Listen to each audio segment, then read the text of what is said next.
আসসালামু আলাইকুম প্রিয় শিক্ষার্থীবৃন্দ, সাবাইটি থেকে আমি শাহাদাত শুক্ল আবার আপনাদের সামনে হাজির হয়েছি মাইক্রোসফট ওয়ার্ডের একটি ভিডিও টিউটোরিয়াল নিয়ে।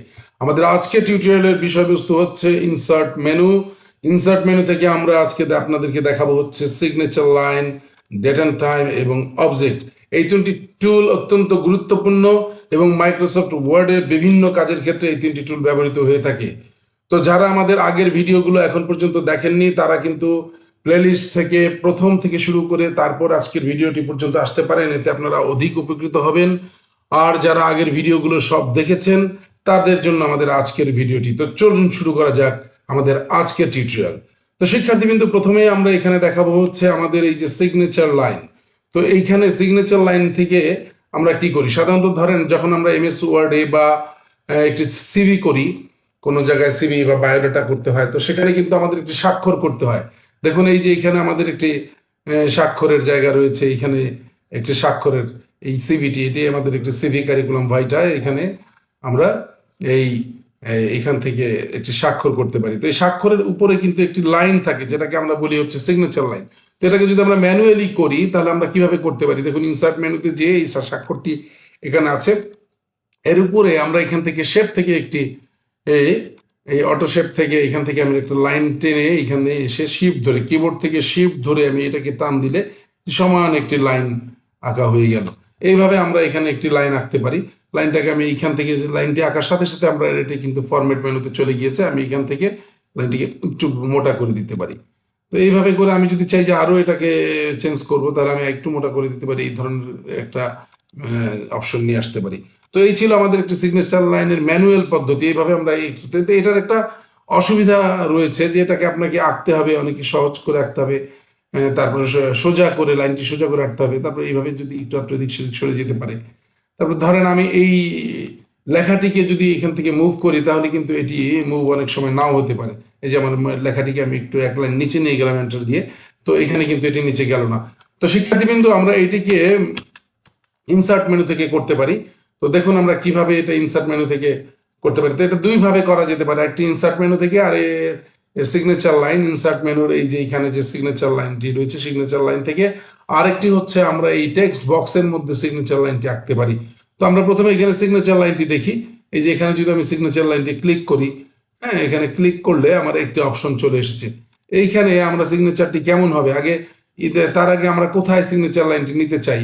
তো ধরুন আমি এখানে সিগনেচার লাইনটি নিতে চাই, তাহলে আমি এখানে সিগনেচার লাইনটি নিতে চাই, তাহলে আমি কার্সরটি এখানে রাখলাম এবং এই জায়গায় ক্লিক করে এখানে আমি লেখা আছে suggested signer, for example John Doe. John Doe মানে এখানে আমাকে নামটি দিতে হবে যে আমি কার সিগনেচার চাই। আমি শাহাদাত শুক্লর সিগনেচার চাই।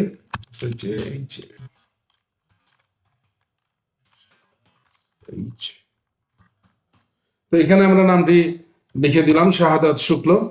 তারপর এইখানে আমি সিগনার টাইটেল, এইখানে আসলে সে কি পদে এখানে লিখবে, আমি লিখলাম প্রিন্সিপাল।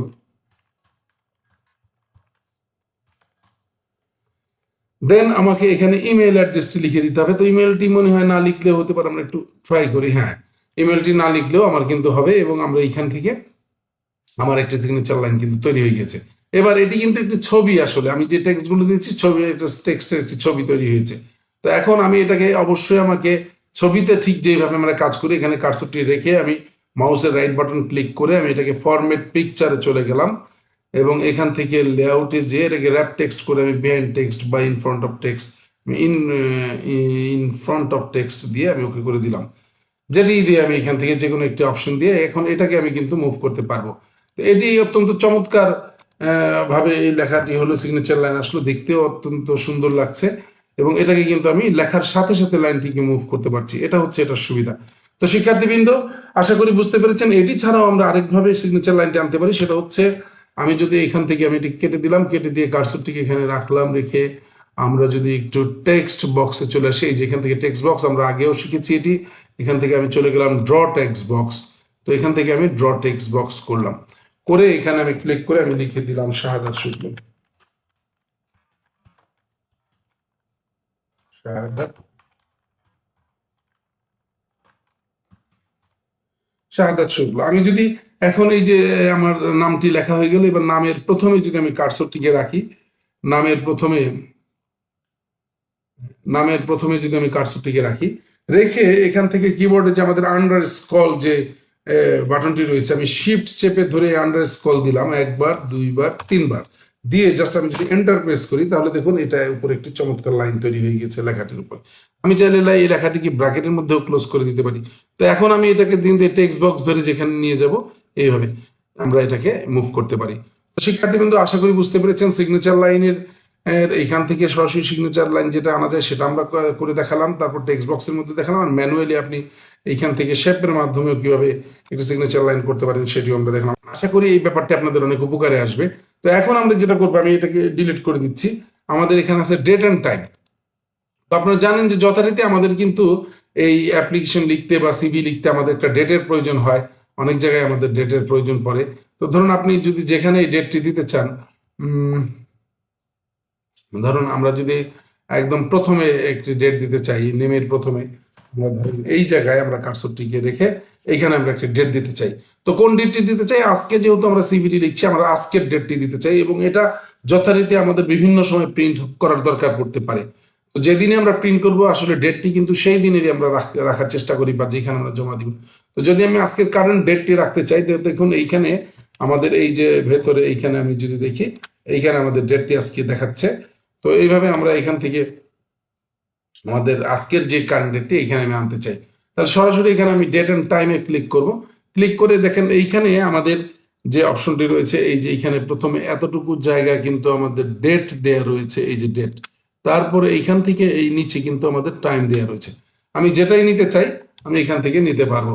তাহলে এখান থেকে আমি ধরেন আজকের এই ডেটটি নিতে চাই, এই ফরম্যাটটি আমার পছন্দ হয়েছে, আমি এটি নিলাম, নিয়ে জাস্ট ওকে করে দিব, আমার এখানে ডেটটি চলে আসবে। তো এই ছিল আমাদের ডেটের এখানে একটা নিয়ম। তো এই ডেটটা কিন্তু আমরা আমাদের মতো করেও কিবোর্ড দিয়েও আমরা নিতে পারি। আমি যদি কিবোর্ড থেকে শিফট অল্টার চেপে এখান থেকে ডেটের জন্য ডি প্রেস করি, তাহলে কিন্তু ডেটটি চলে আসবে। এবং আমি যদি এখান থেকে টাইম আনতে চাই, যে আমি সময়টিও এখানে উল্লেখ রাখতে চাই, তাহলে এখান থেকে আমি যে কোনো একটি সময় এখান থেকে ক্লিক করে আমি ওকে দিয়ে দিতে পারি, তাহলে ডেটও চলে আসলো, টাইমও চলে আসলো। আর ঠিক এইভাবে টাইমটিও যদি আমি আনতে চাই, কিবোর্ড থেকে শর্টকাটের মাধ্যমে শিফট এবং অল্টার কিবোর্ড থেকে চেপে ধরে আমরা টি দিলে টাইমটি চলে আসবে। তো শিক্ষার্থীবৃন্দ, ডেট অ্যান্ড টাইম আমরা খুব সহজেই এইভাবে ব্যবহার করতে পারি। তো এই হলো বিষয়।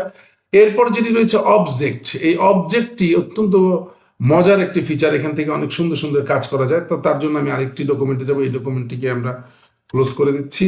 আমি এটাকে ডোন্ট সেভ দিয়ে ক্লোজ করলাম। এবার এইখানে আমি এই ডকুমেন্টটিতে আসি। তো দেখুন আমরা এইখানে যদি এই ডকুমেন্টটি আমার একটি ব্ল্যাঙ্ক ডকুমেন্ট, তো এখানে আমি নির্দিষ্ট একটি ডকুমেন্ট থেকে তার টেক্সটগুলো এখানে যদি নিয়ে আসতে চাই, তাহলে আমি অবজেক্টে যাব।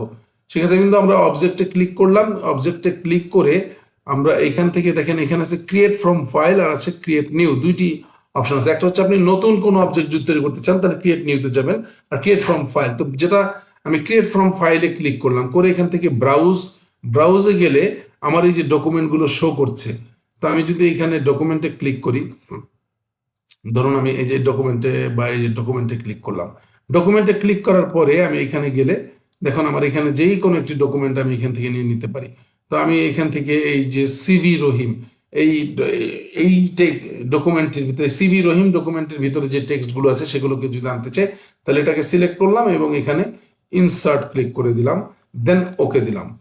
তো দেখুন শিক্ষার্থীবৃন্দ, ওই ডকুমেন্টের যত লেখা, যত পেজগুলো সবকিছু ওইভাবে কিন্তু আমার এখানে ডকুমেন্টে চলে এসেছে। এটা হলো ক্রিয়েট ফ্রম ফাইল। আর আমি যদি নতুন কোনো ডকুমেন্ট তৈরি করতে চাই, তা আমি আন্ডু করলাম, আন্ডু করে এখন আমি আবার অবজেক্টে যাচ্ছি।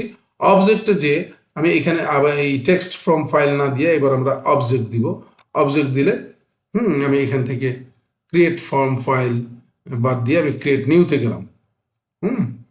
তো ক্রিয়েট নিউতে গেলে আমি এইখান থেকে যে কোনো একটি ডকুমেন্ট, ধরেন আমি মাইক্রোসফট ইলাস্ট্রেটরের কাজ যদি জানা থাকে আপনাদের, আপনি ইলাস্ট্রেটরে যেতে পারেন, ফটোশপে যেতে পারেন, যে কোনো আপনি একটা প্রোগ্রাম আপনার এখান থেকে যেতে পারেন। তো আমাদের দেখি আমরা কোন প্রোগ্রামে যেতে পারি। ইলাস্ট্রেটর আর্টওয়ার্কে গেলাম, যে যদি ওকে দিই তাহলে আমার ইলাস্ট্রেটরটি ওপেন হচ্ছে। তাহলে আমি যে ইলাস্ট্রেটর আর্টওয়ার্ক দেওয়ার সাথে সাথে আমার ইলাস্ট্রেটর সফটওয়্যারটি ওপেন হচ্ছে। প্রিয় শিক্ষার্থী কিন্তু দেখুন আমার ইলাস্ট্রেটর সফটওয়্যারটি ওপেন হয়ে গেল।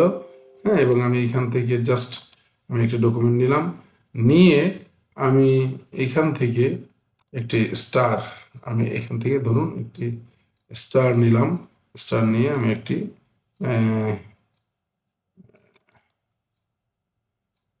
রেড কালারের একটি স্টার আমি অঙ্কন করছি।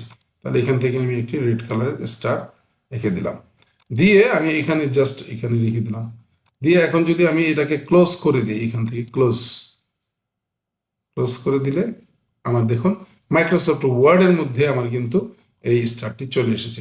তার মানে আপনি যে কোনো গ্রাফিক্স কিন্তু এখান থেকে আপনি ব্যবহার করতে পারেন। এবং এটা একটি ইমেজ আকার এসেছে, এটাকে রাইট বাটন দিয়ে আমাকে অবশ্যই ফরম্যাট অবজেক্টে যেয়ে এটাকে লেআউট করে র্যাপ টেক্সট করে ইন ফ্রন্ট অফ টেক্সট অথবা ভ্যান টেক্সট বা যেটি আপনি দেন আপনার প্রয়োজন মতো আমি ইন ফ্রন্ট অফ টেক্সট দিলাম, দিয়ে রেখে করতে পারি। এইভাবে আমরা যে কোনো এটাকে